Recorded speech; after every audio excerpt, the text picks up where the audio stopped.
গৌৰৱ গগৈ আৰু অখিল গগৈয়ে কিছুমান সামাজিক মাধ্যমত কৰা উচতনিক মন্তব্যই বৰ্তমান সামাজিক মাধ্যমত এটা ধুমুহাৰ সৃষ্টি কৰিছে।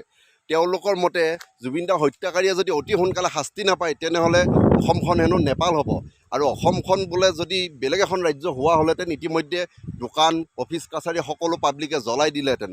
এনেকুৱা কিছুমান উচতনিমূলক মন্তব্য সামাজিক মাধ্যমত আগবঢ়াই তেওঁলোকে কি প্ৰমাণ কৰিব বিচাৰে? অসমবাসীলৈ এইটোৱে অনুৰোধ, তেওঁলোকৰ এনেকুৱা উচতনিমূলক মন্তব্যৰ পৰা সদায় আঁতৰি থাকিব। মই সদায় এটাই অনুৰোধ কৰি আহিছোঁ, আপোনালোকে জুবিনদাক লৈ কেতিয়াও ৰাজনীতি নকৰিব। জুবিনদাই ৰাজনীতি বেয়া পাইছিলে আৰু এনেকুৱা উচতনিমূলক মন্তব্য নকৰিব।